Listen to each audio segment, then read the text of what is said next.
Приветствую вас на канале Книги, Истории, Факты. В этом видео я хочу рассказать 50 тайн мира, о которых запрещено рассказывать. Из этого видео вы узнаете следующее. Операция Нортвудс. О чем узнала общественность, когда Джеймс Бэмфорд выпустил книгу «Тело секретов»? Операция Скрепка. Зачем в США было отправлено 1600 нацистских ученых после окончания Второй мировой войны? Секрет фруктовой машины. Как и зачем в западном полушарии выявляли лиц с нетрадиционной ориентацией благодаря достижениям современной науки и техники? Почему некоторые люди считают, что Кутузов использовал против Наполеона ядерное оружие? Правда ли, что на самом деле все доктора и производители фармацевтики состоят в сговоре, чтобы нагревать руки на страданиях людей? Мертвый космонавт. Правда ли, что Юрий Гагарин был не первым советским человеком в космосе, а всего лишь первым, кто смог оттуда вернуться? Планета Икс. Существует ли в нашей Солнечной системе гигантская безымянная планета? Правда ли, что один из самых известных и влиятельных ритм-энд-блюз музыкантов в истории, Стиви Уандер, только притворяется слепым, а на самом деле может видеть? Действительно ли маленькие карманы в женской одежде – это заговор производителей сумочек? А также все самые безумные теории заговора про Луну в одном пункте. Прошу вас подписаться, а также нажать на колокольчик и выбрать все уведомления. А если это видео вам понравится, прошу поставить лайк. Обращаю ваше внимание, что, как и всегда, в конце видео вас ждет очень интересный бонусный факт для всех досмотревших этот ролик до конца, который вам наверняка неизвестен. В заключении этого видео мы разместим самые интересные, популярные, полезные и остроумные комментарии, которые зрители оставляли к предыдущему нашему ролику, а также список наших спонсоров. В этом видео я хочу поведать о тайнах мира, о которых запрещено рассказывать. В нем мы коснемся самых интересных теорий заговора, некоторые из которых до сих пор не подтверждены, а у некоторых есть вполне объективные доказательства, которые мы озвучим в нашем видео. Будет интересно. Сразу хочу обратить ваше внимание, что некоторые пункты могут показаться вам сомнительными, но мы решили озвучить их, чтобы была возможность для дискуссии в комментариях. А напоследок мы оставим самое интересное: высаживались ли американцы на Луну и другие теории заговора, связанные с Луной. Мы детально рассмотрим этот вопрос. 1. СССР испытал ядерное оружие на своих гражданах. 14 сентября 1954 года на Тотском полигоне в Оренбургской области начались советские военные учения с применением ядерного оружия. В результате 45 тысяч военнослужащих и 10 тысяч местных жителей подверглись облучению. Долгое время информация об этих испытаниях была засекречена, а все участники этих событий дали подписку о неразглашении в течение 25 лет. Поэтому, если кто-то кому-то рассказывал про эти учения, это воспринималось как теория заговора. Лишь в 1993 году гриф «Совершенно секретно» был снят, информация появилась в разных СМИ. Были напечатаны воспоминания участников этих событий. 2. Показания Наиры. Одной из причин, по которой в 1990 году началась война в Персидском заливе, были показания кувейтской девушки. 15-летняя медсестра одной из больниц Кувейта, Наира Аль-Сабах, 10 октября 1990 года дала показания перед Комиссией по правам человека Конгресса США. В показаниях она рассказала про зверства иракских солдат по отношению к кувейтским жителям.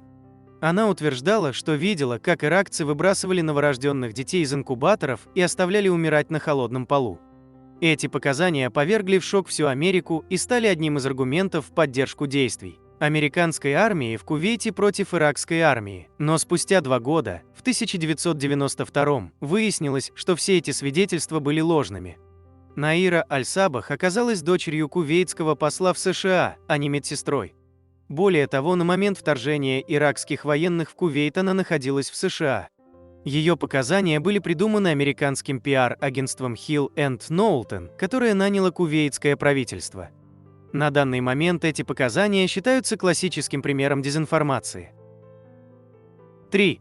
Операция Нортвудс. В 1959 году Фидель Кастро пришел к власти на Кубе и стал настоящей занозой для США, потому что не только начал национализировать американский бизнес, но и улучшал отношения с Советским Союзом. Поэтому в 60-х годах чиновники из Министерства обороны США стали искать варианты, как вторгнуться в эту маленькую страну и навести там, так сказать, порядок. В 1962 году Министерство обороны США разработало операцию «Нортвудс».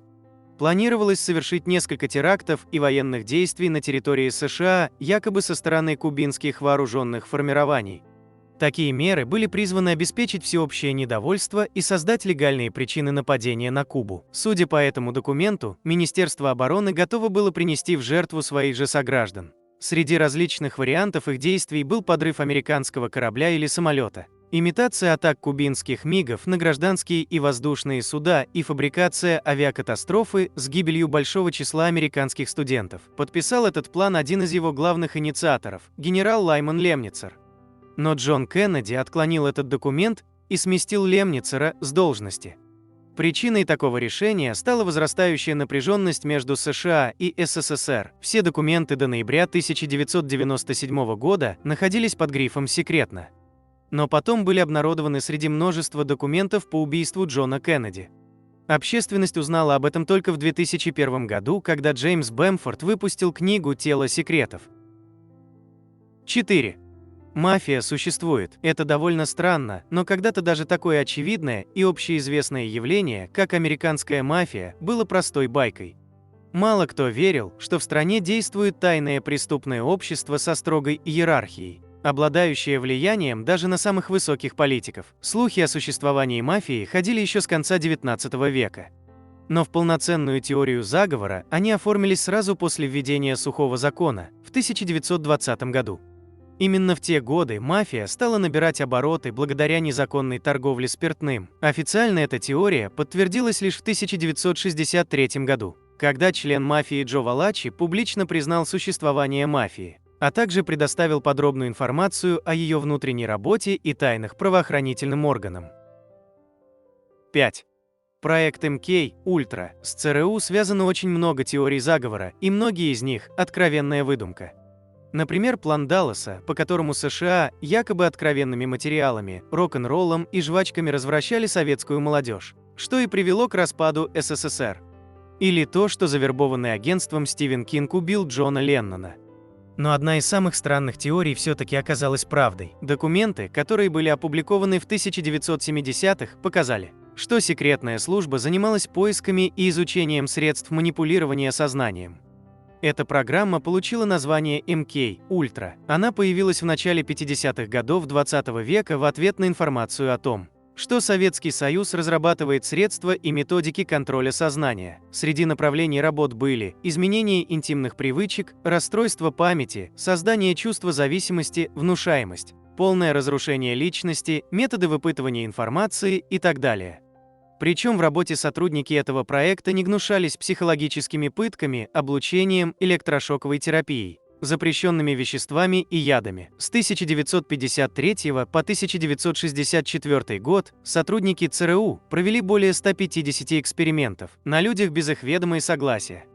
Очень часто опыты проводили на ничего не подозревавших пациентах, которые обращались в больницу с депрессиями и неврозами. Эксперименты проводились не только в университетах, исследовательских центрах и больницах, но и в тюрьмах.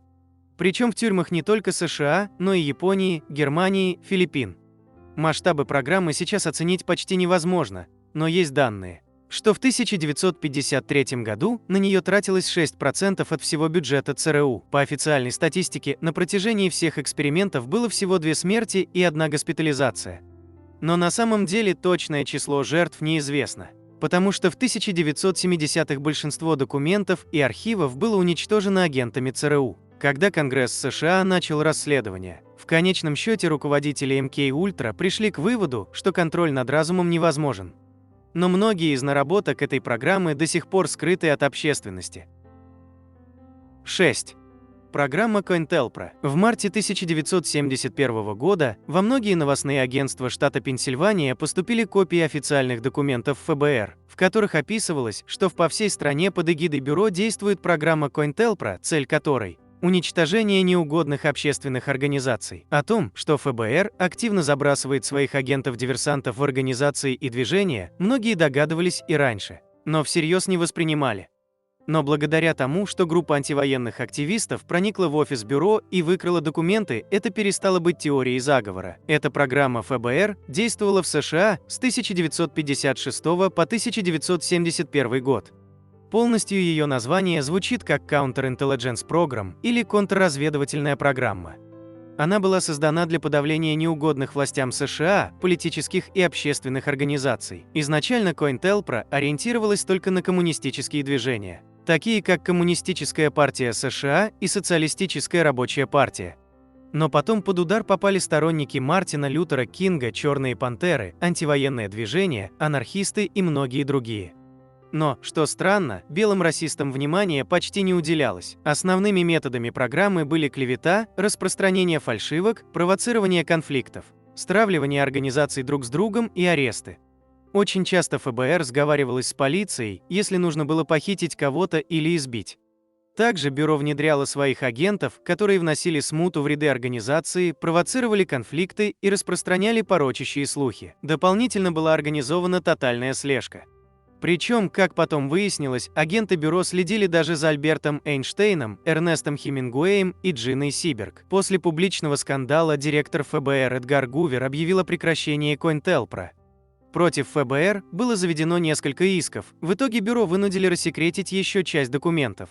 Только в 1976 году комиссия Американского Сената деятельность этой организации признали незаконной. В деле противоборства с неугодными официальным властям организациями ФБР пускала в ход всевозможные методы и средства. Иногда даже доходило до абсурда. Например, в 1968 году федералы прознали, что среди леворадикальной молодежи многие стали увлекаться магией и эзотерикой. В итоге был разработан план по запугиванию. Сотрудники бюро стали рассылать лидерам движений анонимные сообщения с мистическими и зловещими символами. 7.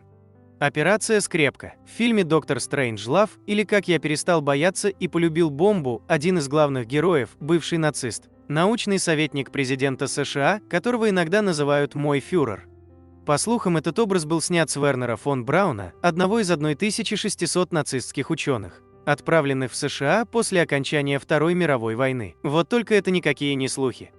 Отправка была организована в рамках программы «Скрепка», которой руководило Управление стратегических служб США. Целью операции была самая простая – не дать германским ученым передать опыт и знания Великобритании и СССР. И хотя в приказе президента Гарри Трумэна было указано, что нельзя вербовать тех, кто был членом нацистской партии или ее поддерживал, их все равно перевезли в США.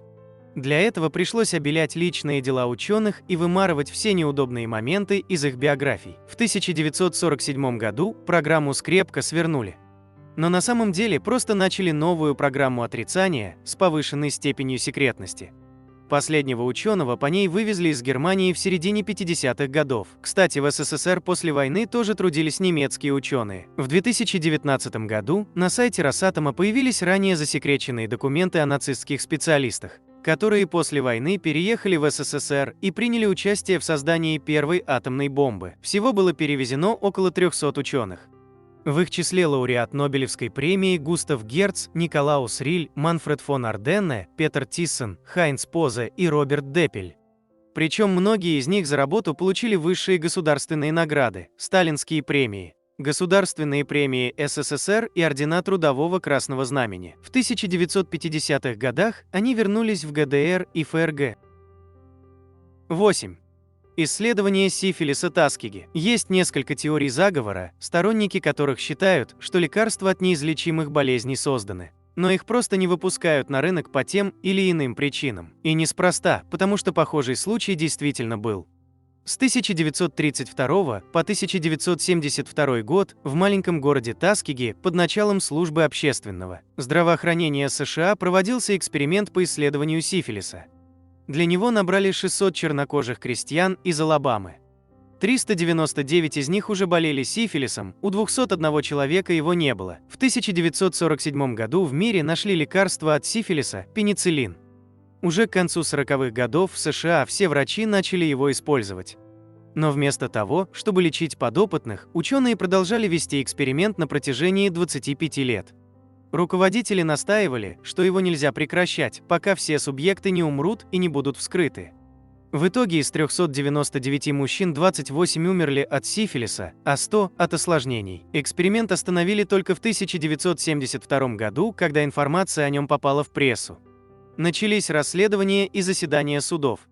После них правительство заплатило $9 миллионов компенсации выжившим участникам эксперимента. В 2005 году были опубликованы документы, по которым с 1946 по 1948 год в США проводили похожие исследования сифилиса на гражданах Гватемалы. Тогда американские врачи специально заразили более 700 человек гонореей и сифилисом. В этом эксперименте медики хотели понять, может ли пенициллин предотвратить заражение сифилисом или способен лишь лечить болезнь. Жертвами такого эксперимента стали больше 80 человек. Никто из пострадавших компенсаций до сих пор не получил. 9. Отравленный алкоголь. Во всех странах, где когда-либо вводили сухой закон, люди рано или поздно начинали массово травиться алкоголесодержащими средствами. Да что далеко ходить? Вспомни хотя бы Вальпургиеву ночь Венечки Ерофеева. Виной тому самодельные напитки плохого качества, загрязненные тяжелыми металлами и другими примесями. Но кто бы мог подумать, что в США к отравлениям будет причастно еще и правительство. В 1920 году в США был введен так называемый закон Волстеда, более известный как Сухой закон, по которому запрещалось продавать, производить или транспортировать алкоголь. Но, как показала практика, для борьбы с алкоголизмом этого было недостаточно, потому что в стране сразу же увеличилось количество подпольных баров, кустарной выпивки и бутлегеров. Поэтому власти пошли на радикальные меры. С середины 1920-х годов по указу правительства США производители технического спирта должны были увеличивать в нем содержание метанола и прочих ядовитых веществ. Причем в спирт добавлялись даже бензин и ртуть. Но химики-бутлегеры пытались очищать и перегонять алкоголь, что у них получалось с переменным успехом. По свидетельству очевидцев, это все напоминало войну. Власти все сильнее загрязняли технический спирт, а бутлегеры разными способами пытались его очистить. Задумывалось, что люди из-за страха отравиться перестанут пить. Но в итоге это обернулось чередой скандалов и резким повышением смертности. По всей стране от отравления алкоголем за все время Сухого закона умерли по меньшей мере 10 тысяч человек. Эту практику прекратили только к концу 1920-х годов, потому что стало ясно, что таких мер недостаточно. Сухой закон был отменен в большинстве штатов в 1933 году. 10. Броненосный крейсер «Мэн». Корабль американского флота USS Maine стал частью истории, подобно знаменитому крейсеру «Аврора». Конечно, в Цусимском сражении он не участвовал и сигналов к взятию Зимнего дворца не давал. Причина в другом. Загадочный взрыв этого корабля стал поводом к началу Испано-Американской войны, вспыхнувшей в самом конце XIX века. В январе 1898 года в Гаване начались беспорядки. Народ протестовал против испанцев. Куба находилась тогда под властью Испании. 15 февраля 1898 года Мэн стоял в Гаванской бухте, когда его сотряс мощный взрыв. Находившиеся в носовых погребах 5 тонн пороховых зарядов сдетонировали одновременно. Носовая часть корабля была полностью уничтожена, и он пошел на дно. Как итог, гибель 266 человек экипажа, 2/3 всех находившихся на борту Мэна. Конструкция корабля была не очень удачной, но по меркам тогдашней Америки он был грозной и современной боевой единицей. Это стало одной из причин взрыва недовольства американской общественности. Заголовки газет прямо обвиняли испанцев, а проведенное США в том же 1898 году расследование показало, что причиной взрыва стало внешнее воздействие. Улик почти не было, но маховик войны был уже запущен. Президент США Уильям МакКинли поддержал восставших кубинцев, и армия США захватила Кубу, Пуэрто-Рико и Филиппины, объявив их свободными. Уже в 1910 году новое расследование показало, что повреждения Мэна могли быть вызваны не только попаданием испанской торпеды, но и детонацией зарядов внутри погребов. Об этом говорил в частности анализ повреждения киля, проведенный после поднятия корабля. По прошествии более века большая часть историков считает, что взрыв был вызван пожаром в угольном погребе и испанцы не виноваты. Версия о том, что взрыв могли организовать сами США, появилась почти сразу после инцидента, но ее сочли маловероятной, так как вина Испании казалась неоспоримой, в том числе благодаря усилиям прессы. Сейчас гипотеза о намеренном уничтожении корабля среди исследователей весьма популярна, хотя доказать ее очень тяжело. 11. Инцидент в Тонкинском заливе. Другой похожий инцидент произошел в 20 веке и оставил еще больше вопросов, чем ответов. Он стал прологом к полномасштабной Вьетнамской войне. Строго говоря, инцидентов было несколько. 2 августа 1964 года действительно произошло столкновение эсминца ВМС США «Мэддокс» с 3 катерами Северного Вьетнама. Этот бой подтверждают как американские, так и вьетнамские источники. Но вот дальше начинаются странности и загадки. 4 августа радары США засекли неопознанные объекты, их было более 10. Уже 5 августа американцы, указывая на вьетнамскую угрозу, нанесли авиаудары по базам вьетнамского флота и нефтехранилищу. Операция стала первым американским налетом на Северный Вьетнам. После нее была принята Тонкинская резолюция, де-факто разрешившая полноценное использование вооруженных сил США во Вьетнаме. После перестрелки 2 августа мало кто сомневался в правдивости инцидента 4 августа. Между тем не было никаких доказательств атаки вьетнамских катеров. Их не видели ни пилоты истребителей, ни моряки на палубе. Заметим, что тогда разыгрался сильный шторм, и разглядеть в этих условиях что-либо было очень сложно.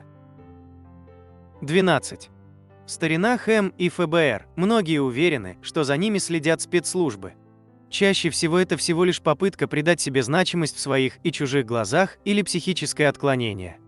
Но бывает и так, что агенты на самом деле преследуют добропорядочного гражданина, хотя тот не имеет ни доступа к военным тайнам, ни желания свергнуть действующую власть. Хорошим примером когда-то, что считали паранойей и оказалось реальной слежкой, стал случай писателя Эрнеста Хемингуэя. Всем известно, что на склоне лет этот литератор погряз в пьянстве, впал в депрессию, лечился в психиатрических клиниках и в итоге свел счеты с жизнью. Основная причина жизненной трагедии Хемингуэя – навязчивая идея о том, что за ним следит ФБР. Писатель был уверен, что на улицах в любой стране мира за ним следят, его телефон и гостиничный номер прослушиваются, а все банковские счета контролируются. Классик мировой литературы изводил своими подозрениями друзей и случайных знакомых, в результате чего все решили, что бедняга тронулся умом на почве алкоголизма. В 1961 году, выйдя из очередной психиатрической клиники, нобелевский лауреат выстрелил себе в голову из ружья, решив проблему с ФБР раз и навсегда.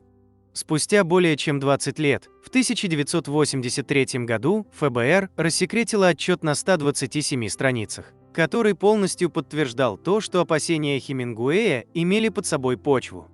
За писателем непрестанно следили по личному указанию шефа ФБР Эдгара Гувера. Причина такого интереса к литератору – его теплые дружеские отношения с лидером Кубы Фиделем Кастро. 13. Секрет фруктовой машины. Истории о выявлении и лечении лиц с нетрадиционной ориентацией с использованием достижений современной науки и техники не теряют популярности. Более полувека. В западном полушарии самой ходовой всегда была байка о так называемой фруктовой машине, которая безошибочно определяет этих лиц, даже если те еще сами не подозревают о своей нетрадиционной ориентации. Как выяснилось позже, эта машина не плод буйной фантазии, а реальное, хоть и бесполезное устройство. Началось все в 60-х годах прошлого века, когда на весь мир прогремел скандал с так называемой Кембриджской пятеркой. Тогда разведка СССР завербовала несколько ключевых британских агентов Ми-6, которые поделились с новыми хозяевами самыми сокровенными тайнами Соединенного Королевства. Один из агентов был нетрадиционен, и заполучить его адептом империи зла удалось благодаря шантажу. В связи с этим в ряде стран Запада начались массовые чистки различных государственных институций и служб от лиц с нетрадиционной ориентацией, которые отныне попадали в разряд людей неблагонадежных и опасных. Подобных лиц увольняли из полиции, армии и просто государственных учреждений. Неожиданным лидером этой охоты на них оказалась провинциальная Канада, которая всего спустя пару десятилетий станет землей обетованной для многих инакомыслящих и нестандартно любящих со всего мира. Началась канадская охота на этих лиц с прочесывания клубов, в которых законспирированные агенты всерьез надеялись получить информацию об ориентации граждан на ответственных постах. Но, так сказать, голубая тусовка оказалась крепким орешком и не так просто расставалась со своими секретами. Доходило до абсурдных и смешных ситуаций, когда одни манерные агенты выявляли других, которые были засланы другим ведомством. Поэтому такая охота очень скоро стала больше походить на комедию, чем на спецоперацию государственной важности. Оценив нулевые результаты работы, правительство Канады отказалось от разведки боем и призвало на помощь официальную науку. Так появилась так называемая фруктовая машина, само существование которой кажется насмешкой над здравым смыслом. По заказу правительства Канады ученые создали аппарат, действующий так же, как полиграф. Проверяемого гражданина усаживали в кресло, опутывали проводами датчиков, а затем показывали откровенные изображения. Как и в случае с детектором лжи, фиксировались изменения давления, частоты пульса, потоотделения, реакция зрачков. Фруктовая машина оказалась невероятно эффективной. И с ее помощью не менее 500 сотрудников разведки и полиции оказались на улице в течение первого же месяца. Но вскоре пришло разочарование, так как аппарат имел огромную погрешность. Дело в том, что он измерял скорее уровень стресса человека, чем его реакции на вышеозвученные раздражители. Каждый, кто садился в кресло возле машины, волновался, боясь потерять работу и репутацию, поэтому обильно потел и трясся. В итоге работу потеряли не лица с нетрадиционной ориентацией, а наиболее впечатлительные сотрудники госструктур, увидев очевидный провал. Власти продолжили упрямо идти в том же направлении, и так появился еще один забавный электронный девайс под названием плетизмограф. Его вообще подключали к гениталиям проверяемого, чтобы зафиксировать зачатки определенной реакции мужского организма при демонстрации фривольных картинок или роликов. После этого страна потеряла еще несколько сотен разведчиков, правоохранителей и клерков с наиболее смелыми откровенными фантазиями. Но не более. Итог охоты на лиц с нетрадиционной ориентацией был неутешительным, потратив миллионы долларов. Несколько лет времени и множество полезных специалистов Канада свернуло проект. В других странах он еще некоторое время продолжался, вызывая недоумение и порождая смелые анекдоты. 15. СПИД-диссиденты. Так иногда называют участников движения по отрицанию ВИЧ и СПИДа. Они подвергают сомнению общепризнанную доказанность того, что вирус иммунодефицита человека является инфекционным агентом ВИЧ-инфекции и СПИДа. Некоторые из них отрицают факт самого существования и выделения ВИЧ, а СПИД считают результатом факторов неинфекционной природы. ВИЧ считается СПИД-диссидентами безвредным вирусом, который часто присутствует в организме больных СПИДом. Сам же синдром приобретенного иммунодефицита, по мнению участников движения, это болезнь, которую во многих случаях можно вылечить. СПИД, убеждены они, вызван не ВИЧ-инфекцией, а комплексом различных заболеваний, в том числе его могут вызывать и сами антиретровирусные препараты. Активным отрицателем вирусной природы СПИДа выступил президент ЮАР в 1999-2008 годах Табо Мбеки. Несмотря на бушующую в стране эпидемию ВИЧ-инфекции, он противодействовал деятельности международных медицинских организаций, увольняя сторонников медицинского вмешательства. Таким образом, политик отстаивал интересы местных племенных колдунов. 16. Отрицание Холокоста. Про эту теорию заговора не очень хочется говорить, тем не менее сторонники ее до сих пор существуют. Думается, у ее приверженцев нет родственников, побывавших в нацистских лагерях. Большинство профессиональных историков считает эту теорию не только ненаучной, но и пропагандистской, распространяющей антисемитские взгляды. Это и понятно. Ведь отрицатели заявляют, что Холокост был нарочно придуман сионистами, дабы вымогать деньги у славной страны Германии и ее союзников. А еще, чтобы оправдать создание государства Израиль. В ряде стран публичное отрицание Холокоста является противозаконным. 17. Птицы – это дроны, созданные правительством США, чтобы следить за гражданами. Слышите, кто-то там за окном чирикает? Думаете, это просто птичка, невинное создание? Просто они хотят, чтобы вы так думали. На самом деле это высокотехнологичный дрон, который разработан ЦРУ, чтобы подсматривать и подслушивать за вами. Чтобы вы чего не удумали. В 2017 году один американский шутник Питер Маккинда ради забавы создал так называемое движение «Птицы ненастоящие», которое стало вирусным. Члены его утверждают, что в период с 1959 по 1971 год федеральное правительство США уничтожило всех пернатых в Америке и заменило их летающими роботами. Все ради национальной безопасности и слежки за неугодными. Кстати, когда президент Кеннеди узнал об этом, то потребовал свернуть программу, поскольку она нарушает права человека. И его застрелили от греха подальше. Почему птицы сидят на проводах и их не бьет током? Это дроны, и они так подзаряжаются.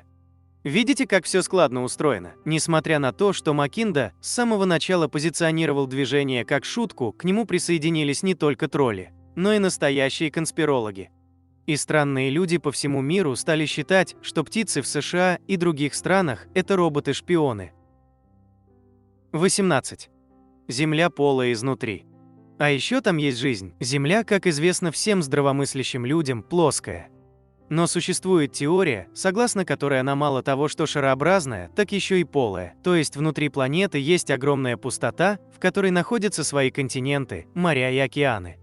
Освещается все это великолепие горячим ядром полой Земли, которая, очевидно, не что иное, как очень маленькая звезда. Ходы в подземный мир можно якобы обнаружить в тех местах, где земная кора должна быть тоньше всего, на северном и южном полюсах. Найти в этом мире можно все что угодно, от сохранившихся там мамонтов и динозавров до баз нацистов, масонов и пришельцев с Нибиру. Идея полой планеты, которую научное сообщество некоторое время вполне серьезно рассматривало, стала основой для романов «Путешествие к центру Земли» Верна, Плутония Обручева и многих других фантастических произведений. Правда, вскоре геологи пришли к выводу, что Земля быть полой не может. Исследования показывают, что она заполнена полужидкой породой в области мантии, поверх которой расположена земная кора. Да и гравитация у такой планеты была бы совсем другой. Но в конце концов, что могут знать эти ученые? 19. Кутузов использовал против Наполеона ядерное оружие. По интернету уже несколько лет гуляет теория следующего содержания. Два офицера расположились в одном из кремлевских зданий, откуда им открывался вид на северную и восточную части города. Около полуночи их разбудил необычайный свет, и они увидали, что пламя охватило дворцы. Сведения, приносимые съезжавшимися со всех сторон офицерами, совпадали между собой. В первую же ночь, с 14 на 15 огненный шар спустился над дворцом князя Трубецкого и поджег это строение. Это фрагмент из мемуаров графа Филиппа Поля де Сигюра, бригадного генерала наполеоновской армии.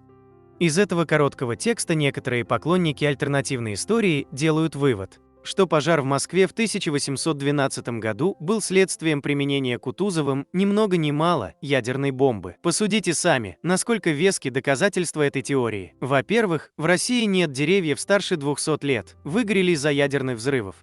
Во-вторых, на территории страны немало круглых озер, это не что иное, как воронки от ядерных взрывов. И в-третьих, в прошлом в России не было онкобольных, а сейчас их полно. Значит, это все из-за проклятой радиации, которая за 200 с лишним лет не рассосалась. А чтобы скрыть эту трагедию, власти переписали учебники и замалчивают правду. Да-да, тут правда можно робко возразить, что деревья в России бывают и 2000-летние. И круглые озера появляются в результате геологических процессов на месте карстовых провалов и древних вулканов. Или вообще создаются руками человека. Онкобольные были и раньше, просто диагностировать рак в прошлом банально не умели. Но тех, кто настолько преисполнился в своем познании, чтобы поверить в ядерное оружие у Кутузова, вряд ли удовлетворят подобные отговорки. 20. Некогда в Сибири и Средней Азии располагалась древняя империя Тартария. Вот вам краткий экскурс в историю, не те глупости, которые вы могли слышать от так называемых ученых, а прямо настоящая правда-истина. Давным-давно выходцы из Атлантиды и гиперборейцы основали на территории Сибири, Центральной Азии, Дальнего Востока и Индии могучее государство, которое назвали Тартарией. Жили в нем люди со всех краев земли, и ими мудро правили предки современных русских. Неоспоримое подтверждение существования Тартарии можно найти в трудах европейских ученых. Как минимум с XIII века они описывали эту славную страну на своих географических картах. Но позже, примерно с XIX века, о Тартарии забыли, и этот топоним исчез из европейской научной литературы. Естественно, это объясняется коварным желанием стереть историю целой страны из памяти всего мира. На самом деле карты, изображающие так называемую Тартарию, подлинные. Вплоть до XIX века у европейских ученых были весьма ограниченные знания по поводу того, что там творится на территории нынешней Маньчжурии, Сибири и Средней Азии. Поэтому этот регион, не заморачиваясь, называли просто Тартарией, а его жителей – татарами. Когда же эту территорию достаточно изучили, страну на картах разделили и присвоили актуальные топонимы. Что касается атлантов и гиперборейцев, а также рептилоидов и аннунаков, в Тартарии, если они там и имелись, то, уходя, заботливо забрали с собой все исторические свидетельства своего существования. 21. Ленина нельзя выносить из мавзолея, иначе Россия лишится суверенитета. Еще любопытная теория, которая объясняет, почему вождя мирового пролетариата Владимира Ильича Ленина до сих пор не предали земле. Якобы по нормам римского права он стал собственником Российской империи, унаследовав ее от Николая II, когда тот отрекся от престола. После того, как Ленин умер, передать Россию стало некому. А значит, страна, не принадлежащая никому, может стать объектом посягательств других наследников, если таковые объявятся. Чтобы спасти суверенитет государства, Ильича решили считать живым, не предавать тело земле и не выдавать свидетельства о смерти. А если Ленин жил, жив и будет жить, то он остается собственником России. И никто другой ее не прикарманит. Хитро придумано, да? На самом деле сложно усмотреть в вышеизложенной теории хотя бы минимальную связь с реальностью. Кроме того, хоть свидетельства о смерти Ленина в интернете, видимо, нет. Отчет о вскрытии от 22 января 1924 года найти труда не составляет. Так что вряд ли даже самый дотошный бюрократ сможет счесть Ленина до сих пор живым. 22. Миром руководят рептилоиды. Довольно популярная теория существования тайного мирового правительства. Ее сторонники утверждают, что политики, которых мы видим каждый день по телевизору, всего лишь марионетки в руках настоящих властителей мира. Правда в том, кто именно эти властители, мнения расходятся. Например, один опрос, проведенный в 2013 году, показал, что 12 миллионов американцев верят, будто их страной управляют рептилии инопланетяне. Королева Елизавета и ее приближенные, кстати, тоже рептилоиды. Они пьют человеческую кровь и занимаются людоедством. В эти существа записали и Джастина Бибера. Билли Айлиш тоже с ними заодно, да еще и в иллюминаты подалась. А особо дотошные антизаговорщики даже исследуют и сравнивают зубы знаменитостей, чтобы распознать пришельцев. 23. А также масоны и много кто еще. К счастью, россияне более трезво смотрят на вещи, чем американцы. По данным опроса ВЦИОМ, проведенного в 2018 году, 67% россиян верят в наличие тайного правительства. Но состоит оно не из каких-то там рептилоидов, а из вполне человеческих западных олигархов и даже членов ложи масонов. Кстати, именно по указке этих больших шишек историю нашего государства во всех других странах искажают, чтобы выставить его в плохом свете. Согласно исследованию, мировое правительство и переписывание истории – две самые популярные в России теории заговора. Кроме подпольных олигархов и рептилоидов, миром также управляют масоны, иллюминаты из ООН и евреи. Последние даже будто бы используют специально обученных акул с датчиками GPS, чтобы уничтожать врагов Израиля. 24. На Марс ничто не летало. НАСА сфальсифицировала высадку марсоходов на Красную планету. Curiosity, а до него Викинги, Opportunity и другие роверы на самом деле катались по побережью каменистого острова Девон, расположенного рядом с Канадой. Такого мнения придерживаются и некоторые пользователи Twitter и отдельные завсегдатаи Reddit. Доказательством скептики называют некоторые подозрительно выглядящие объекты, попавшие в объектив марсохода. Например, окаменевший скелет рыбы, человеческую тень, египетскую пирамиду и паукообразную обезьяну с острова Девон. Им неоткуда взяться на Марсе, а значит, снимки сделаны на Земле. Хотя паукообразные обезьяны не живут и на острове Девон, но это частности. 25. Земля на самом деле плоская. Так, по крайней мере, утверждают члены Общества плоской Земли. Эта организация была основана в 1956 году английским конспирологом Сэмюэлем Шентоном, а затем благополучно возродилась в США, где продолжает существовать по сей день. Подобное общество существует и в Италии. Адепты плоской Земли уверены, что наша планета – диск диаметром 40 тысяч километров с северным полюсом в центре. По краям она окружена стенами изо льда, которые никто не способен преодолеть. Все фотографии из космоса – подделка, а аргументы тех, кто говорит, что Земля круглая, несостоятельны. В интервью РЕН-ТВ бывший сотрудник НАСА Мэтью Бойлан признался, что о плоской форме Земли ему сказали при приеме на работу. Правда, в НАСА о таком сотруднике ничего не знают. А упоминания о нем встречаются только в откровенно шуточной статье, где говорится, что его приняли на работу в 1099 году. Что любопытно, даже тогда Земля считалась круглой. 26. Джоан Роулинг не существует. Фанаты Гарри Поттера вас все время обманывали. Во-первых, магии нет. Во-вторых, Джоан Роулинг тоже нет.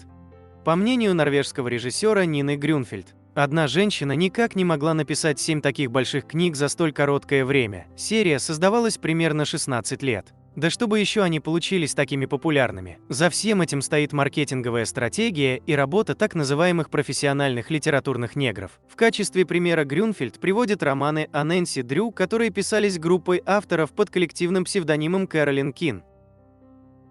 27. Все врачи мира в сговоре. Те, кто полагают, что эти монстры в белых халатах занимаются спасением чьих-то там жизней, ошибаются.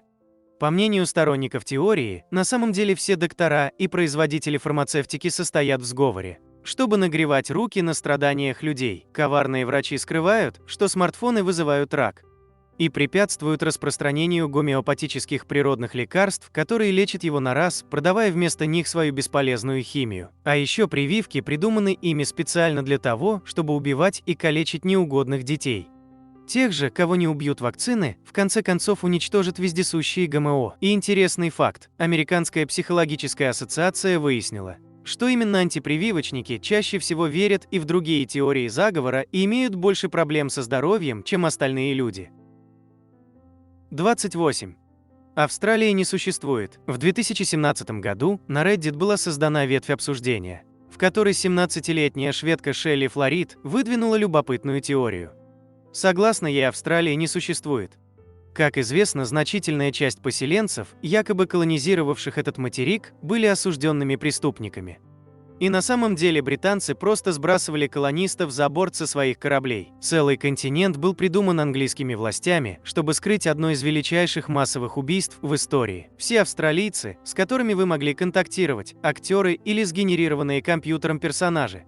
А если вы попробуете полететь в Австралию, вас на самом деле доставят в Южную Америку. Теория Шелли Флорид набрала больше 50 тысяч комментариев, 21 500 человек поделились ею. И многие даже усомнились в существовании континента.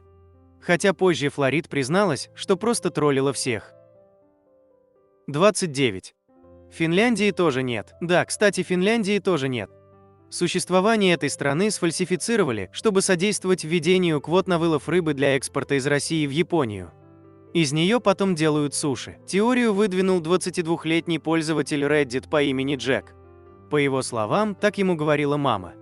Правда, потом выяснилось, что парень пошутил. Но он утверждает, что 10% из обращавшихся к нему людей искренне поверили в его россказни. 30. Мертвый космонавт. В 60-х годах 20 века Советский Союз и Соединенные Штаты устроили гонку с целью освоить космическое пространство как можно быстрее. Лидер, конечно же, будет претендовать на технологическое превосходство над другим.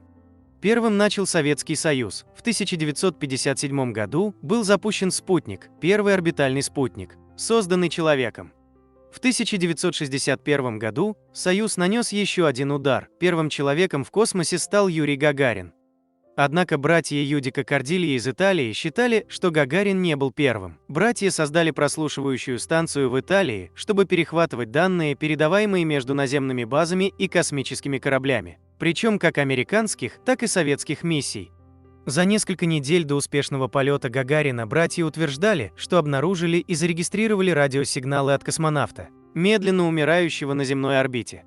Советский Союз отрицал претензии братьев. Сторонники этой теории считают, что советское правительство намеренно скрыло факт погибшего космонавта, чтобы сохранить репутацию страны как лидера в освоении космического пространства. Правда остается покрытой тайной, но записи доступны в интернете, если вам интересно и если поискать. Есть еще одна теория заговора на тему космического пространства. 31. Сдвиг полюсов. Некоторые считают, что северные и южные полюса Земли не всегда были там, где находятся сейчас. Сторонники теории полагают, что однажды земная ось сдвинулась. Другие говорят, что Земля всегда вращается на полярной оси, но земная кора движется таким образом, что ландшафт под каждым из полюсов меняется. Изменение климата, землетрясения и извержения вулканов являются прямым следствием сдвига полюсов.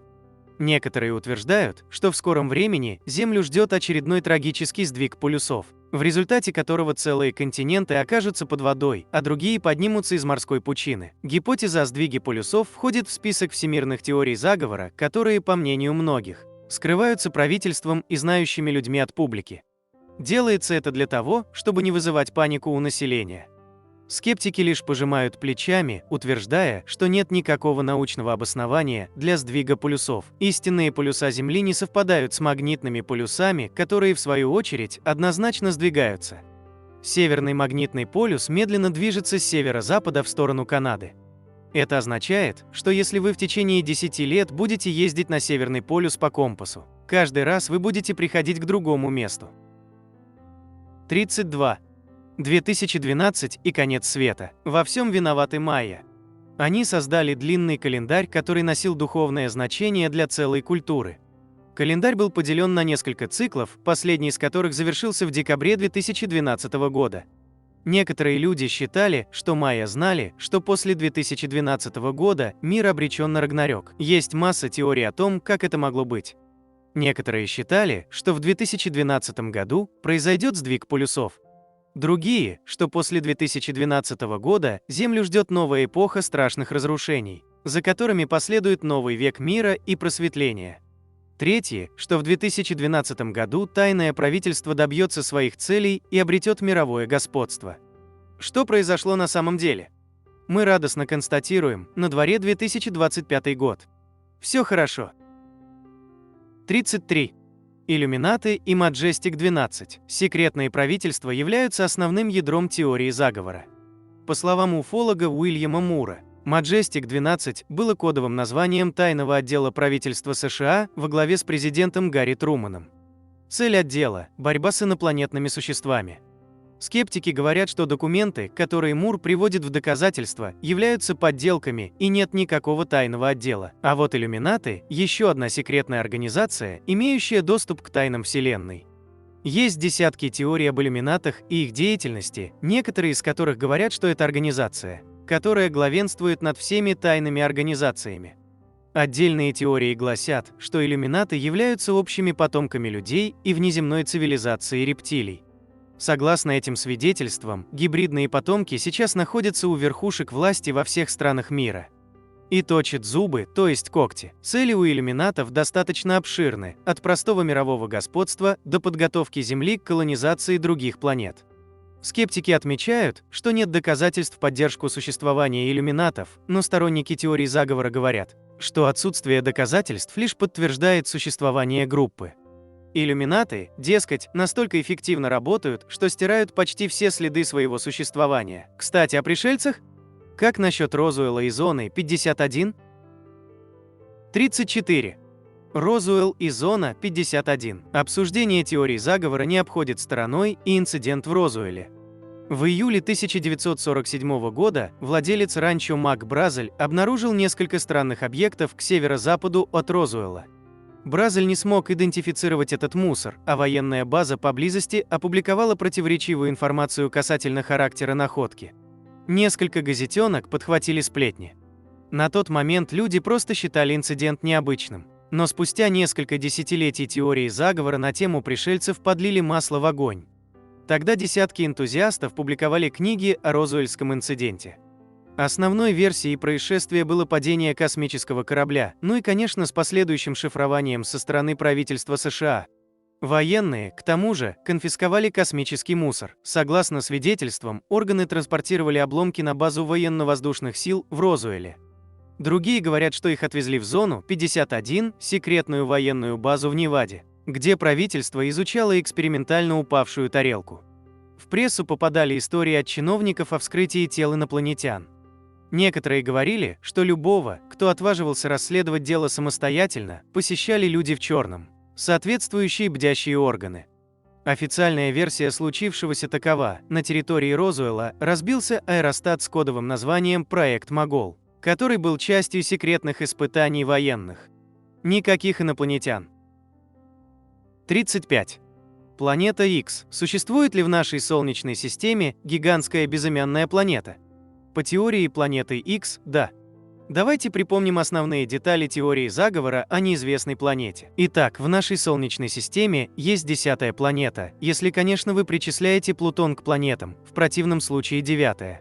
Планета весьма необычна и идет по пути, который вскоре сблизит ее с Землей.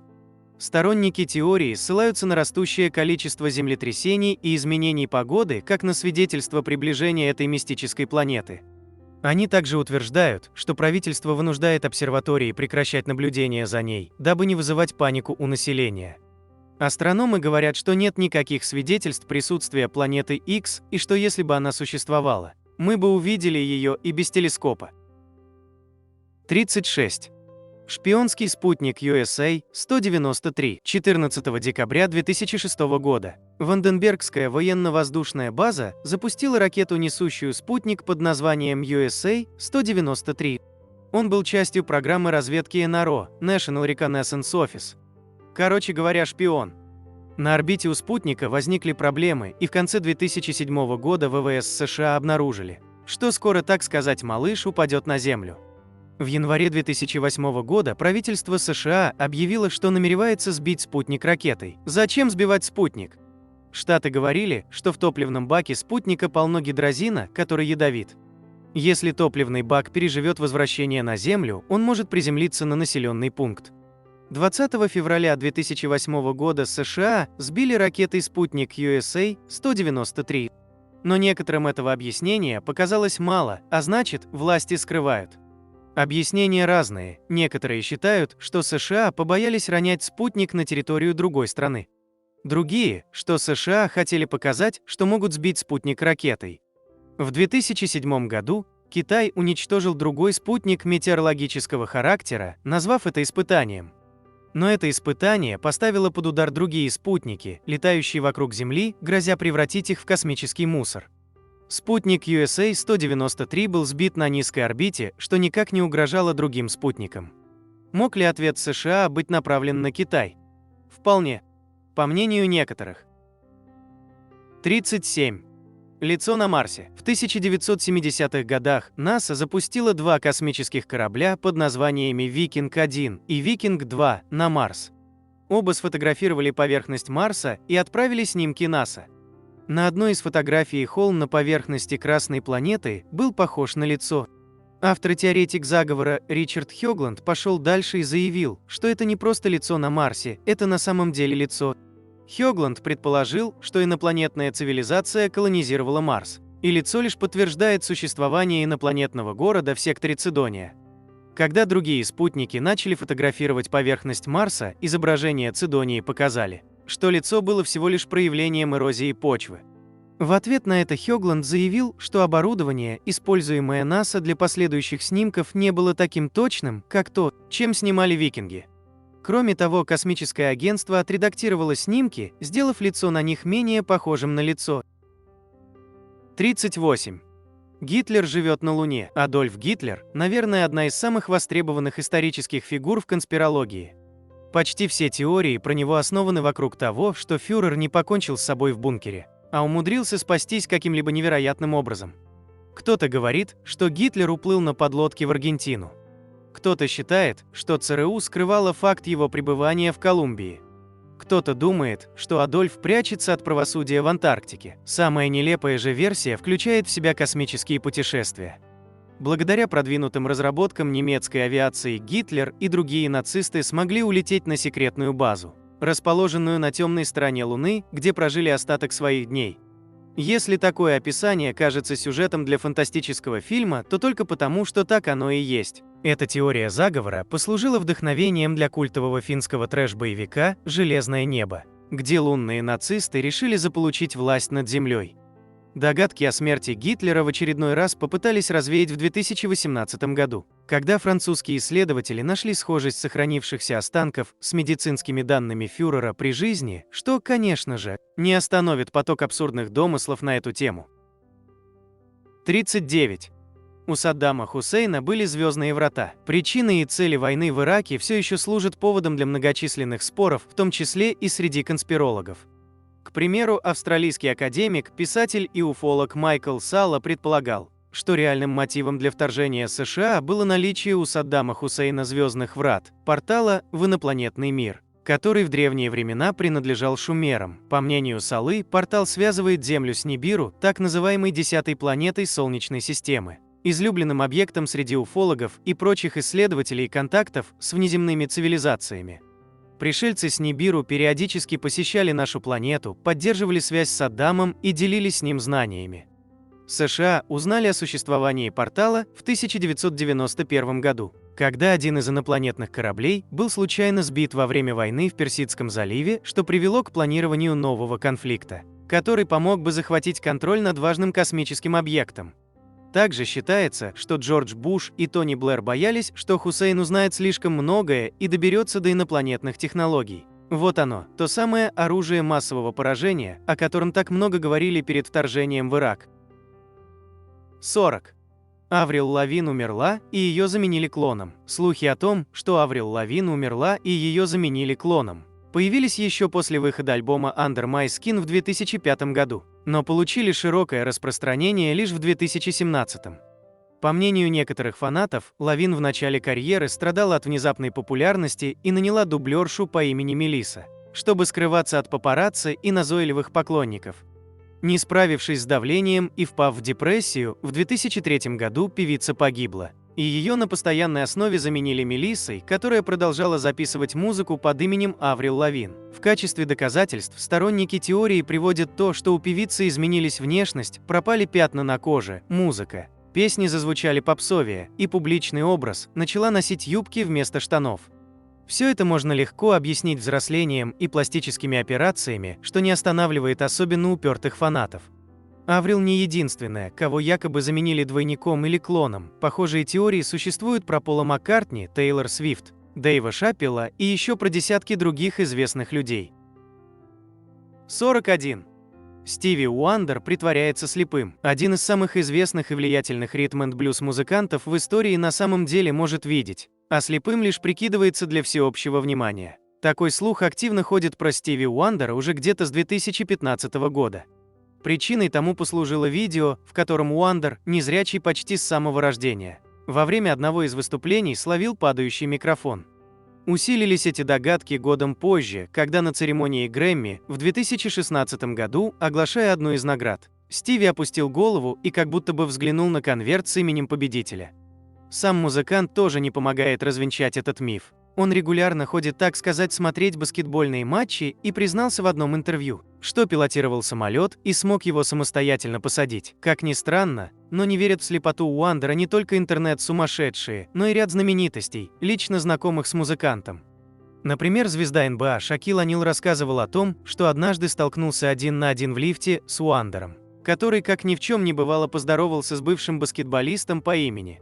Похожие истории про Стиви рассказывала группа The Rolling Stones. По их словам, во время гастролей в 1970-х он свободно передвигался в отелях без посторонней помощи, а также актер Энтони Андерсон и музыкант Лайонел Ричи. Как бы убедительно все эти истории не звучали, их легко можно объяснить хорошей памятью, сноровкой и необычным чувством юмора музыканта. Похоже, Уандеру просто нравится вводить в ступор окружающих людей. 42. «Назад в будущее» предупреждал об 11 сентября. Классика голливудских блокбастеров «Назад в будущее» рассказывал о подростке из 1980-х Марти Макфлая, который благодаря машине времени попадает в 1950-е, где случайно знакомится со своими родителями в молодости и нарушает ход истории. Впрочем, не так давно в этом, казалось бы, простом фильме нашли потайной смысл. Согласно видео, которое стало вирусным на YouTube в 2015-м, «Назад в будущее» таит в себе знаки о теракте 11 сентября 2001 года. Так в фильме фигурируют циферблаты часов, показывающие цифры 119. Горящие следы от машины, похожие на две башни. Торговый центр под названием «Две сосны», на который нападают исламские террористы. И десятки других символов, намеков и закодированных посланий о предшествующей трагедии. Такое видео легко может показаться шуткой или пародией, однако его авторы относятся к представленной информации абсолютно всерьез. Да, они не верят, что режиссер Роберт Земекис буквально предсказал события 11 сентября, но считают, что сам фильм, террористическая атака и вообще все в мире связано между собой на эзотерическом уровне. Вера в скрытый смысл совпадений получила название синхромистицизм и популярна преимущественно среди узкого круга посетителей имиджбордов. По мнению синхромистиков, «Назад в будущее» духовно и метафизически связано не только с 11 сентября, но еще и с атомным оружием, Розуэльским инцидентом и убийством Кеннеди. 43. Колорадские жуки – оружие США против СССР. Колорадский жук – хорошо всем известный вредитель, но история его появления покрыта мраком советской пропаганды. В начале 1950-х жук стал серьезной проблемой в сельском хозяйстве СССР. В качестве мер борьбы, помимо новых химикатов и сортов картофеля, было решено запустить агитационную кампанию в крупных союзных СМИ, обвинив во всем США. Желтый жук с 10 черными полосками – это новое вещественное доказательство американских злодеяний против человечества. Писали в журнале «Славяне» и сравнивали вредителей со сбросом атомных бомб на Хиросиму и Нагасаки. Советским газетчикам хоть и хотелось верить в такую версию событий, но передвижение колорадского жука по планете несколько сложнее. Чем банальное, их подбросили американцы. Вредитель впервые был замечен в штате Колорадо в 1855 году и смог попасть в Европу уже через 20 лет с грузом картофеля. Впрочем, тогда его быстро уничтожили. Активно распространиться жуку удалось во время Первой мировой войны. Эпицентром была американская военная база в Бордо. А захватить всю остальную Европу и продвинуться на восток получилось вместе с нацистами во Вторую мировую. В 1949 году очагом распространения оказалась Львовская область, после чего жук охватил и весь остальной Союз. 70 лет спустя проблемный вредитель так никуда и не делся. 44. Иностранцы фотографировали советских женщин на пленку, которая просвечивает одежду. Популярная байка из СССР 1970-1980-х годов. Городская страшилка про так называемую красную пленку, на которой при проявке якобы просвечивалась одежда и были видны все потайные части тела. Злобные иностранцы таким образом пытались скомпрометировать советский уклад жизни и смеялись над наивными отечественными женщинами, распространяя сделанные снимки по всему миру. Доподлинно неизвестно, откуда взялся подобный миф, его то ли придумали пубертатные школьники, которые запугивали впечатлительных сверстниц, то ли им пытались объяснить появление порнографических открыток, которыми иногда торговали в поездах. Под самой красной пленкой подразумевалась инфракрасная пленка «Эктохром». Она предназначена для военной аэросъемки, но также популярна среди фотолюбителей и никакую одежду на самом деле не просвечивала. Эта легенда, по сути, выражала дискомфорт людей по отношению ко всему чужому, в данном случае страх перед взглядом иностранца, и усиливалась слепой верой в превосходство западных технологий. Кроме того, она идеально вписывалась в представление о Европе и Америке как рассаднике разврата. Мол, туристы оттуда ничего больше не хотят, кроме как пялиться на голых женщин. 45. Маленькие карманы в женской одежде – это заговор производителей сумочек. Теория заговора, которая кажется слишком похожей на правду. По статистике, карманы в женских джинсах действительно отличаются от мужских. Они на 48% короче и на 6,5% уже. Подобный феномен в 1954 году Кристиан Диор объяснял тем, что мужчинам нужны карманы, чтобы класть туда вещи, а женщинам – для красоты. Звучит такое обоснование страшно сексистски, в чем, собственно, и кроется суть проблемы. Наличие карманов в женской одежде обусловлено не только модой, но и социально-политическим подтекстом. Карманы впервые появились в повседневной одежде ближе к XVIII веку, но только для мужчин. К началу 20 века, благодаря движениям за права женщин, карманы стали появляться в массовой моде повсеместно, что наравне с брюками стало символом независимости и самостоятельности. Тем не менее, в послевоенное время женские карманы вышли из моды в угоду стройности, что привело к стремительному росту популярности сумочек. Спустя почти 80 лет плоды таких стилистических решений заметны как никогда. Мировой рынок сумочек на данный момент оценивается в $47 миллиардов. 46. Интернет умер, а пользователи были заменены искусственным интеллектом. Теория из глубин интернета, зародившаяся в гигантском треде на форуме Agora Roads Macintosh Cafe, ностальгирующем по всемирной сети начала нулевых. По мнению автора этого треда, интернет в какой-то момент был поглощен искусственным интеллектом, а все, что мы видим в нем сейчас – иллюзия и обман. Почти всех реальных пользователей заменили ботами, посты пишутся алгоритмами, а фото и видео легко подделываются нейронными сетями. Контролируют этот процесс лидеры общественного мнения вместе с корпорациями и правительствами, заставляя всех нас одинаково думать, потреблять один и тот же контент и покупать одни и те же вещи. Теория мертвого интернета быстро вышла за грани оригинального поста и получила распространение в самых разных кругах. От сабреддита Джо Рогана до Института современного искусства KW в Берлине. Как и в любой похожей конспирологии на грани адекватности, масштаб проблемы чрезвычайно раздут, хоть и основывается на вполне правдивых вещах. Ботов становится все больше и больше, и их порой бывает сложно отличить от реальных пользователей. Поисковые системы регулярно фильтруют результаты не только по требованию, но и согласно своим вечно меняющимся алгоритмам. Да и сам интернет, который раньше казался безграничным простором, сейчас как будто бы сжался до пары-тройки сайтов. Такая ли уж безумная эта теория, или она просто предвосхитила свое время? Узнаем в ближайшем будущем. 47. Динозавры построили пирамиды. Динозавры вымерли около 65 миллионов лет назад, а комплекс пирамид на плато Гиза в Египте был построен в период с 2720 по 2560 год до нашей эры, то есть около 5000 лет назад. Казалось бы, какая может быть связь между древними ящерами и пирамидами? Никакой, но на каждое событие найдется свой конспиролог. Сторонники одной весьма странной теории полагают, что динозавры выжили после своего вымирания, что уже звучит интересно, и продолжили существовать на территории Древнего Египта. Там-то их и приручили египтяне, которые использовали гигантских ящериц для подъема и перемещения огромных камней, необходимых для строительства пирамид. Приверженцы данной, так сказать, версии считают подтверждением своей правоты находку 2014 года. Тогда в камере одной из комплекса пирамид Гизы были обнаружены кости динозавра. Впрочем, ученые, расшифровавшие записи на стенах камеры, утверждают, кости были обнаружены египтянами во время строительства, а в камеру пирамиды их поместили, потому что сочли находку ценной и интересной. 48. Заговор часовщиков. Конспирологическая теория может родиться практически из чего угодно. Так, легенда о всемирном заговоре часовщиков появилась потому, что людей смутила реклама наручных часов. Они заметили, что на каждом изображении стрелки часов всегда показывают время 10 часов 10 минут, и задумались. У данной теории существует несколько трактовок. Одни полагают, что 10:10 – это время, в которое должно произойти нечто значительное, и часовщики, владеющие этим тайным знанием, посылают человечеству предупреждение. Другие уверены, что пока в каждой рекламе на часах стоит время 10 часов 10 минут, все наоборот в порядке. Но как только положение стрелок изменится, следует готовиться к беде. Примечательна и авторская теория писателя Дэна Брауна, у которой тоже нашлись свои последователи. По его версии, положение стрелок часов на 10 часов 10 минут – сигнал от старейшей антифашистской организации о продолжении работы.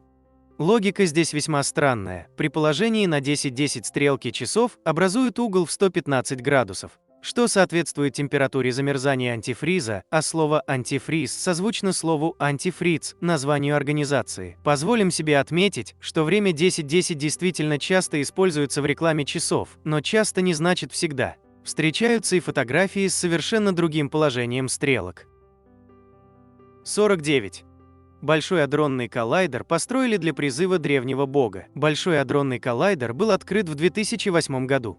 Построенный на границе Франции и Швейцарии коллайдер протяженностью более 26 километров нужен ученым, чтобы изучить продукты соударений разогнанных заряженных частиц. Даже человек, далекий от науки, способен представить, насколько масштабен этот проект. Некоторых такой масштаб может напугать, а страх порождает теории заговора. Итак, некоторые люди верят, что Большой адронный коллайдер был создан вовсе не для тех целей, которые заявлены учеными, а ни много ни мало для призыва древнего бога, способного разрушить мир. По мнению сторонников этой теории, при столкновении частиц в коллайдере может образоваться дыра в ткани пространства-времени, что станет порталом в другую вселенную, из которой и придет божество. Единого мнения, какой именно бог должен явиться на Землю, нет. Но чаще всего среди адептов этого предположения упоминают индуистского бога Шиву, которого характеризуют как бога разрушения. Зачем создателям коллайдера нужно призывать Шиву и уничтожать Землю, никто, конечно, объяснить не может. 50. Самые безумные теории заговора про Луну. 20 июля 1969 года экипаж Нила Армстронга на корабле «Аполлон-11» совершил высадку на Луне. И уже 53 года не смолкают споры, действительно это было или США уже полвека водят всех за нос. Американцы не высаживались на Луну. Эта теория самая популярная из всех, причем не только в США.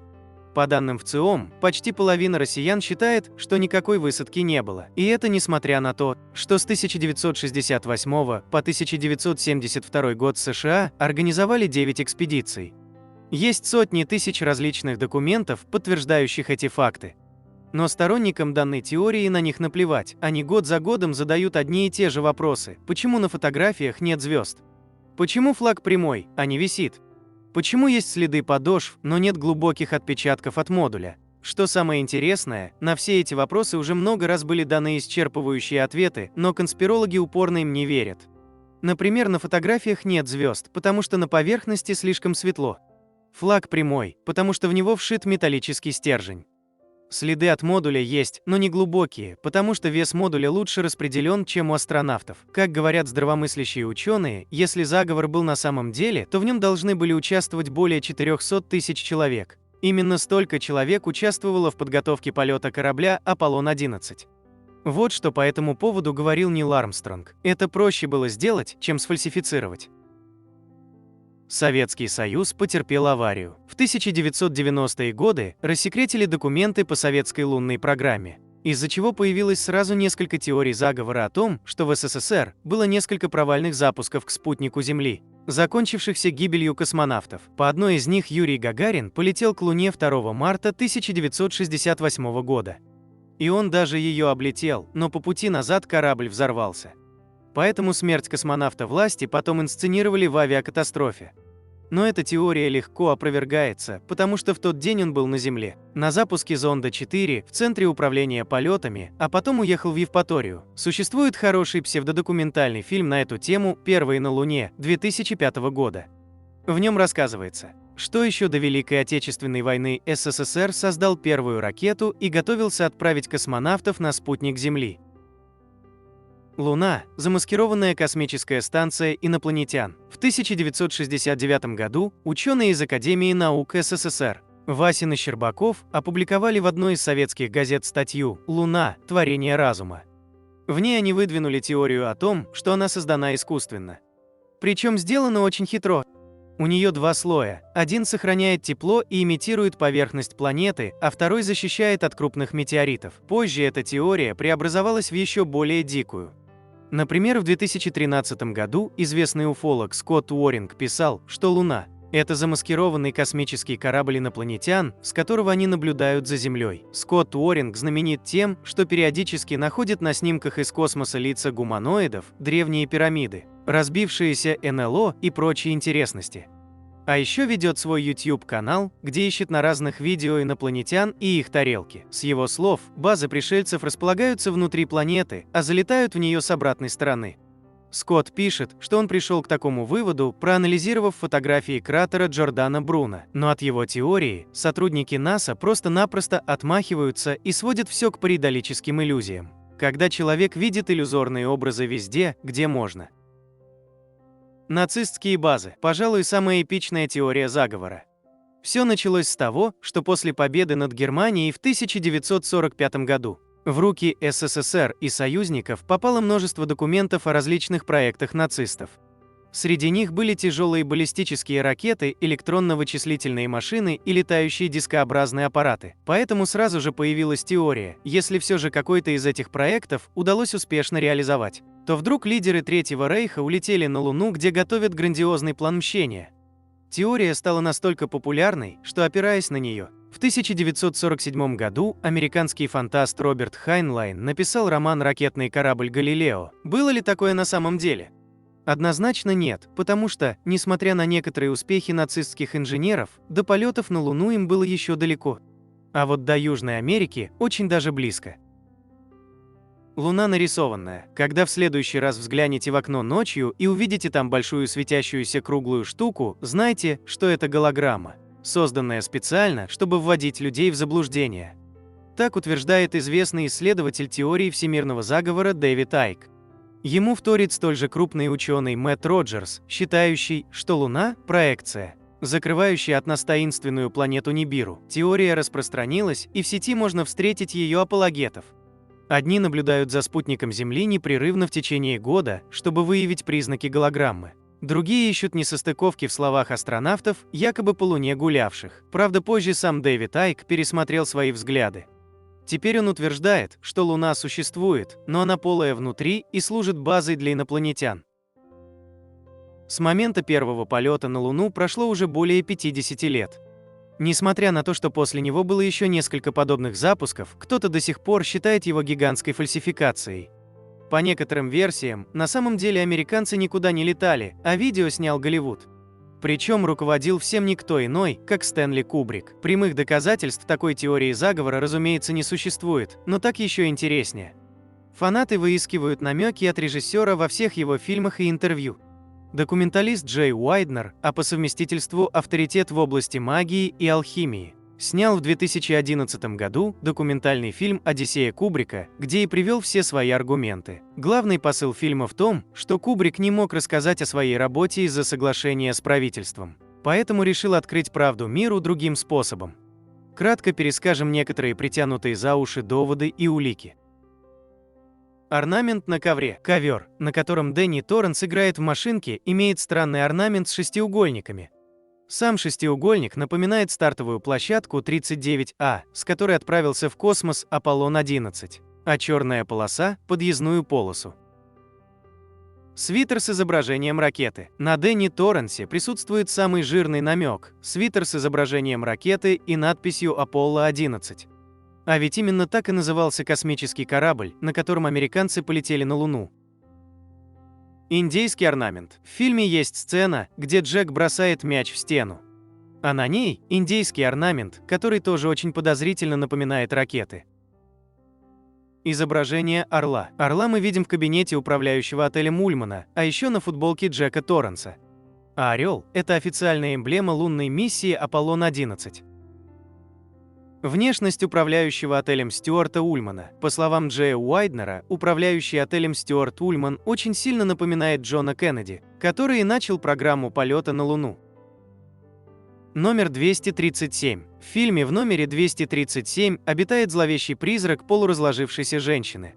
И по словам конспиролога, это намек на то, что среднее расстояние от Земли до Луны составляет 237 тысяч миль. Сама же комната – символ запрета о том, что Кубрику нельзя говорить о страшной тайне. Как только дверь в нее открывается, главные герои, а именно с ними якобы режиссер себя ассоциировал, оказываются под угрозой смерти. All work and no play makes Jack a dull boy. В один момент нам показывают печатную машинку Джека, где он вместо своего романа печатал поговорку «All work and no play makes Jack a dull boy» – одна работа, никакого безделья. Бедняга Джек не знает веселья. Первое слово в ней «all» напоминает сокращение от Аполло-11, A-11. Близнецы. В фильме нам несколько раз показывают, как сын Джека видит мертвых близняшек, которых убил предыдущий смотритель отеля. И неспроста. Ведь космическая программа НАСА, результаты которой потом использовали для работы лунной миссии, носила название Джимини – «Близнецы». Магия чисел. В сцене, где повар Дик Холлоран показывает кухню и склады новоприбывшей семье, можно увидеть на коробках цифру 39. А стартовая площадка, как мы уже писали, носила номер 39A. В следующем кадре мы видим банки с растворимым апельсиновым напитком Тэнг. Именно его настоящие астронавты лунной миссии оставили на Луне. Почему, несмотря на все совпадения, все это неправда? Во-первых, по словам Нила Армстронга, сделать такую фальсификацию было бы намного дороже, чем на самом деле слетать. Во-вторых, дочь Стэнли Кубрика в своем твиттер-аккаунте прокомментировала эту теорию. Она назвала ее гротескной ложью и сказала, что ее отец часто подвергался угрозам и гонениям из-за фильмов, поэтому точно не стал бы сотрудничать с американским правительством. На этом я бы хотел закончить это видео с 50 тайнами мира, о которых запрещено рассказывать. Ну и уже по традиции, для всех досмотревших этот ролик до конца, предлагаю узнать бонусный факт. 5G излучение. 5G – это технология беспроводных сетей следующего поколения, которая способна обеспечить более высокую скорость передачи данных и пропускную способность сети, чем использующаяся на данный момент технология 4G. Вот только люди не торопятся радоваться приближению новой эры. Они выходят на протесты, нападают на 5G-вышки и покупают странные защитные устройства. А виной всему, как обычно, теория заговора. Одни ее приверженцы полагают, что 5G – это якобы опасное для здоровья излучение, будто бы способное вызвать рак и аутизм. Другие считают, что правительство использует эту технологию, чтобы шпионить за людьми и предотвратить перенаселение. Это все, конечно, неправда. Примечательно, что в погоне за защитой сторонники теории заговора могут нанести своему здоровью больший вред, чем когда-либо сможет сама технология 5G. Так, в декабре 2021 года Управление по ядерной безопасности и радиационной защите Нидерландов объявило, что популярные в стране, так сказать, обереги от излучения радиоактивны, и их использование на самом деле может негативно повлиять на здоровье. Вот такими у нас получились 50 тайн мира, о которых запрещено рассказывать. На экране вы можете увидеть несколько комментариев из предыдущего ролика. Надеемся, вам понравился материал, который мы собрали для вас. Оставляйте комментарии, ставьте лайки, делитесь своим мнением о ролике, предлагайте темы, которые вы хотели бы услышать в новых видео. Все это очень важно для нас и позволяет продолжать радовать вас новыми, надеемся, еще более интересными видео. Отдельно хочу поблагодарить всех поддержавших наш канал материально зрителей в это непростое время.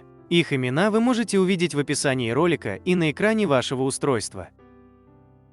Благодарю за просмотр этого видео и прошу подписаться на канал Книги, Истории, Факты, нажать на колокольчик и выбрать все уведомления. Вам наверняка понравится. Я расскажу еще много интересного и познавательного. Прошу при возможности помочь каналу, заглянув в описание этого видео и поддержать любым удобным способом. Ваши комментарии и то, что вы делитесь нашими видео в самых разных социальных сетях и мессенджерах, помогают развитию нашего канала и позволяют понять, что прилагаемые нами усилия не напрасны.